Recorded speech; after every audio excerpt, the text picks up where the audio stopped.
In this video, we're going to be talking about how to calculate the equation of a straight line. Now, this is your first topic in coordinate geometry. And in coordinate geometry, we're going to be focusing on straight lines and also circles, right? So these are going to be relations that are on a Cartesian plane. Now, the question is, what's a Cartesian plane? A Cartesian plane is basically the space that you might have seen already before, right? Especially if you did functions, or even if you did, some work before you even started your A-level work and your AS work. Basically, it's a space that has X's and Y's, right? So it has an X-axis, which is your input, and then it also has a Y-axis, which is going to be your output. So for this topic, we're going to start off with straight lines, right? So we'll do circles a little bit later. But for straight lines, what we have is we have a line whose gradient basically never changes, right? So its steepness never changes. So this is an example of a straight line. And it's going to follow the formula y is equal to mx plus c. So an example of this is, let's say, for example, if I give you y is equal to 2x plus 1, how functions and relations work, actually just relations in general. It means if I give you an x value, you're going to be able to get a y value out. So for instance, if I tell you that x is equal to 1, you'll be able to say, okay, my equation says it's 2x plus 1, 2 multiplied by x and then plus 1. So now that we know the x value, right, so let's just say the x value is 1, so that will be 2 times 1 plus 1, which is 2 plus 1, and that gives you a value of 3, right? So this is in general how we get, how we use x's and y's, right? We say if we put an x value into our function, we should get a specific value out in our equation. So in order for that to be useful, it means we need these numbers. I need to know what this value is that's multiplying by x. I need to know what that value that we're adding is at the end. So we need to make sure that we can turn our equation from this expression into actual numbers, and the only thing that we don't know is the x and the y. So that means we need to find this, and we also need to find that, right? We need to find our m and we need to find our c. So in order for us to find those, right, so let's start off by defining them, right, before we start talking about how to calculate those. The first thing is m. M is what we call the gradient. The gradient can also be defined as the steepness of the graph, right? And then we have c, which is going to be the y-intercept. Basically, by y-intercept, we're saying, okay, at what point does our graph cross the y-axis? So what's this value over here? So we know what the x value is because x goes 1, 2, 3, 4, 5, and then it continues. On the left-hand side, it goes -1, -2, -3, -4. So this is positive. These are the negatives, which means this line over here is the line x is equal to 0. So we already know that that's x is equal to 0. But the question is, what's the y value? So that would be, so the point where it crosses over here, it would be the y value where it crosses that y-axis. So essentially, that's what your y-intercept is. But let's dig into gradient just a little bit over here, right? So we're going to dig into gradient. So gradient, as we said, is the steepness. And it has a formula, right? The formula is y2 minus y1 divided by x2 minus x1. Now, what exactly does this mean? It means if I have 2 points on our graph. So let's just say on this graph, we know that at this point we have, because remember your graph is a collection of just points. Each point has an x value and a y value, right? So for instance, if I have this point over here, right? So let's just mark these so that they're going to be a little bit distinct, right? This point, if I mark over there, right, it has a specific x value. Same way as if I trace the same point from the same point to my y value, to my y-axis, it's going to tell me that it has a certain point, the y value maybe, let's say, for example, is -2. So each point on our line, right, and that's how the Cartesian plane works. Each point has an x value and a y value. We call those coordinates, right? So we can pick 2 points on our line. So if you're given 2 points, right? If you start off with an x1, a point that has the x value x1, let's just go back, make this a bit thicker. So the x1 and then y1. And then we have another point which has x2, y2, right? So all we're saying is for point 1, it has the coordinates x1 and y1, and then for point 2, it has the coordinates x2 and y2. There are different values of x, different values of y, right? In order for us to find the gradient, what we do is we're going to take the point, this y value, y2, subtract it for the y value at point 1, and then we're going to do the same with the x's in the denominator. So that's how you find the gradient. Essentially, this is just a measure of how much did the graph go up by versus how much did it go sideways by, which kind of makes sense, right? Because if we're saying gradient measures steepness, if I have a line that does this, right, versus a line that does this, clearly this line is steeper. But the reason why it's steeper is because it's gone up a lot much than it's gone sideways. This one has gone up compared to this one a little less than it's gone sideways, right? So it's a measure of how much something goes up versus how much it goes sideways. That's what gradient essentially is. So essentially, this is how you find your gradient. You find your differences in your y's divided by the differences in your x's. Before we actually talk about some examples, I just need to emphasize 2 things. The first thing is, in order for you to, when you're calculating this, you'll notice that the y for point 2 was the first one, which meant that the x for point 2 was the first one in the denominator. So if you get 2 points, just make sure that you're consistent. If on top you started with a y value for point 2, you can't start with the x value of point 1 in your denominator. You just have to make sure that they're consistent. So that's point number 1. And I've completely forgotten what point number 2 is, so let's just go straight to the example. So for our example, we again are going to draw a Cartesian plane.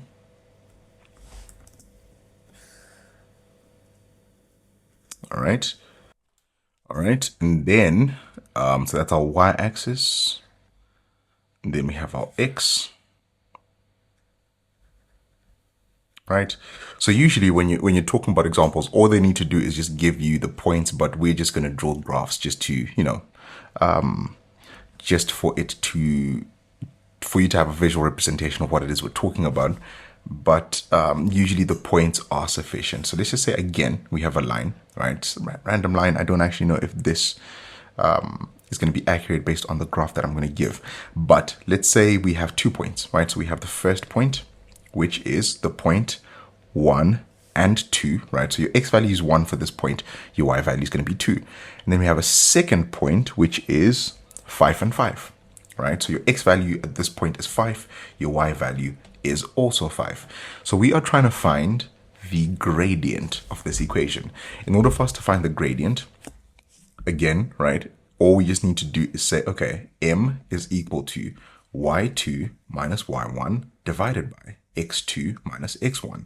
So you can pick whichever one of these is going to be your point number 1, which one is going to be your point number 2. It doesn't matter as long as that last point that I mentioned is correct, right? So as long as you just make sure you stay consistent, whichever one you start off with your y's, you have to start off with your x's.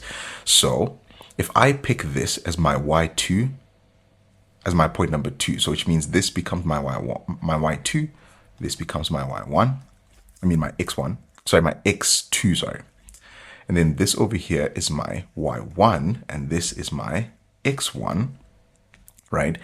So what I can do, and I can just plug these into the equation and go, my y2 is 5, and I'm going to subtract it from the y for this point, which is 2. Divide that by, my x2 on top is 5. My x over here is going to be 1. That's 5 minus 2, which is 3, divided by 5 minus 1, which is 4. So that is my gradient. If you had decided to go with the reverse, right? So if you had decided to make this your y2, this your x2, your equation becomes y2 minus 5 over there, divided by, over here now you're going to have 1 minus 5. right? So that's going to be 2 minus 5, which is negative 3. And then 1 minus 5, which is negative 4.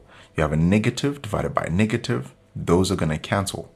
So you're still going to end up with positive 3 over 4. So as long as we kept consistent, by keeping consistent, we mean these values over here came from the same point.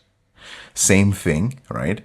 These values over there, the 1 and the 2, came from the same point. So as long as you stay consistent with what you start with, it doesn't really matter which one your point is 1 and which point is 2. All right, hopefully that makes sense. So that's how you calculate the gradient. So the whole point of this video is how to calculate the equation of a straight line. So I've already given you how to find the gradient, right? But now how do you calculate the rest of the equation? Now there's two methods that we can use, right? Method number 1.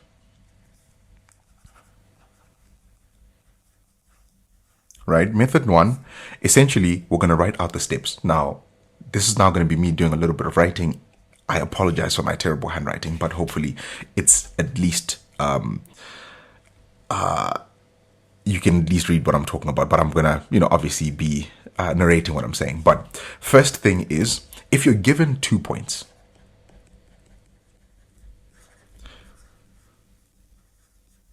the first thing you want to do is calculate the gradient, which we've already done. Which is going to be your y2 minus y1 divided by x2 minus x1. So all you need to do at this point is not all you need to do. The first thing you need to do for this method is calculate the gradient. So now at this point, if you have that gradient, it means, let's say, for example, in this point, you have y is equal to, instead of having m, now we have 3 over 4 plus c. But remember, the whole point of this is we need to get it into this form over here. We need to know what's our m, which we have, but what's this value over here? We still need to find the c value, right? So what we do is, to find c,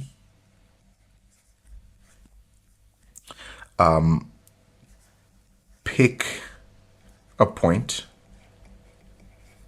where you know x and y,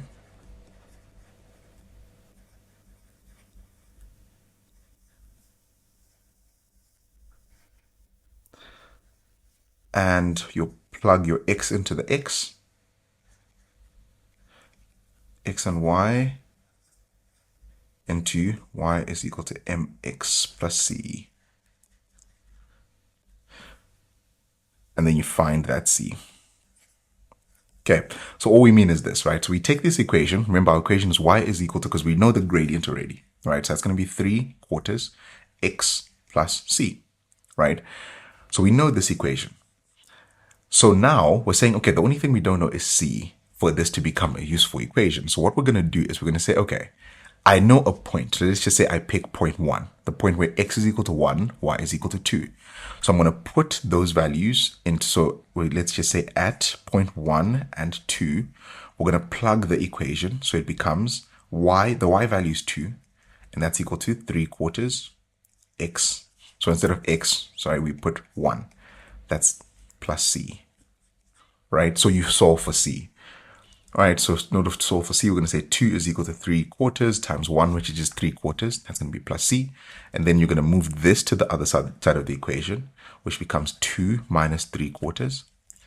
2 minus 3/4 is 1 1/4, which is 5/4. So your c value is 5/4. So now we found our c, which means now we have our equation. Our equation is y is equal to, your m value is 3/4, that's your gradient, x plus, because this was a positive value, plus your c value, which is 5/4, right? So this first method needs us to do 2 steps. The first step, calculate your gradient. And then once you have your gradient, you can plug in and then calculate that y-intercept. All right, so that's your first method. That's method number 1. Method number 2 assumes that you only have 2 things, right? Method number 2 assumes that you have, if we have gradient and a point, right? So in this case, right, all we would actually need to do, because we just need to go from step 2, right? Because we already have a gradient. We can just do exactly like what we did over here. Just plug it into the equation and then find your C value, right? So we can just go from step 2. So these are the same method. However, let's take this moment to introduce something else, right? Because remember, gradient is m is equal to y2 minus y1 divided by x2 minus x1, right? But we can write a general equation of this. Essentially, if we say, okay, we don't actually have a y2, right? Since your gradient is going to be consistent throughout the board, right? So what we mean is, let's just say if I only give you 0.1, this 1 and 2. So it doesn't matter if your y2 is here or here or here, because your gradient, the steepness of a straight line is always consistent. Picture yourself as someone who is hiking up this little mountain over here, right? Whether you are at this point over there or that point over there, you're doing the same amount of work because your steepness is the same, right? So if I only give you 0.1, it means I can generalize this equation by saying, okay, if I take any other, whether it's point y2 that you're given, or it's 0.3, 0.4, whatever it is, any y and any x would give me the same gradient. So we can rewrite this as m is equal to y, just a general y. That y represents any y on the line. If I subtract that with y1, and if I say again x minus x1, this equation is going to be true. So our equation, our formula, can actually be rewritten as, if I multiply to get rid of this denominator, if I multiply both of these by this to get rid of that, it would pop up over here, right? Which means our equation becomes m multiplied by x minus x1 is equal to y minus y1, right? Why are we doing this? We're doing this because now, if you have 1 point, you can actually just plug it into this equation over here. Just plug it into your y1, your x1 as well. You plug in your m, and then you have an equation that has numbers, and the only thing that you're left with is x and y. All right, let's go back to our example so that this kind of makes sense a little bit more, right? So let's say we have our point from before, where we knew the gradient was 3/4. M is equal to 3/4, and then your point was 1 and 2. Okay, so all we just need to do for this equation is say, okay, I know my m, which is 3/4. X is just a general term. This first x is just a general x term, so we don't know what that value is, but we do know that what your x1 is. It's 1. It's this point over there, right? That's equal to y. It's a general y minus your y1 is 2. Okay, so now we're going to make y the subject of the formula. So we're going to multiply everything by 4, right? So cancel this, but remember now you have to multiply these by 4 as well, right? So that's going to be 3 multiplied by x minus 1 is equal to y times 4 gives you 4y. 4 times -2 gives you -8. So that's 3 times x gives you 3x. 3 times -1 gives you -3. Remember, a number just multiplies. If it multiplies in the bracket, it's going to multiply by each individual term if there's addition and subtraction. And then that's 4y minus 8. Okay, so now we're trying to make y the subject of the formula. So we're going to take your 8 that side. So it becomes 3x minus 3 plus 8, because the 8 crossed over. It was negative, so when it crosses over, it changes signs. That's 4y. Positive 3x, -3 plus 8. That gives you positive 5. That's equal to 4y. But remember, it always has to be y is equal to mx plus c. That's your formula, right? Our formula is, where is it? Somewhere, right? It's y. It's not something times y. So we always need to make sure that y is on its own. So we divide everything by 4. That leaves us with y is equal to 5/4 plus 3/4 multiplied by x. So now we have it in the form of y is equal to mx plus c, right? Which is the same answer as before. Where is that? 3/4 plus 5/4. right? So depending on which information you get, you can use all this different, you can use whatever it is that's comfortable with you. If you think the plug and play is quicker, makes sense for you, that's fine, use that. If you think that this form works best for you, use that. But also, one thing before I end the video that I would like to emphasize is we talked about the fact that we can write it as y is equal to mx plus c, where y is the subject of the formula, right? But remember, we also had it in this form, right? I mean, it's really gone because there was division. But if we don't like denominators, what we can do is we can multiply everything by the common denominator. So your 4 cancels over here, but you have to multiply everything by 4, which means this equation becomes 3x plus 5 is equal to 4y, right? Which we can make, if we want to take everything to the same side, it becomes 4y minus 3x minus 5, right? So if you're given the equation in this format over here, don't make the mistake of saying, okay, if I want to find the gradient, I just look for the thing that's attached to the x. The gradient of this graph is not equal to 3, because in order for you to eyeball it, this has to be just y on its own, right? So you need to make sure, if you're looking for it if you're looking for the gradient of the x-intercept and the y-intercept, you need to make sure that you make y subject to the formula first. You need to make sure it's written in this form. If you're given it in this form, you need to first do some work, right? So you can get the equation in different forms. You can get it in this form.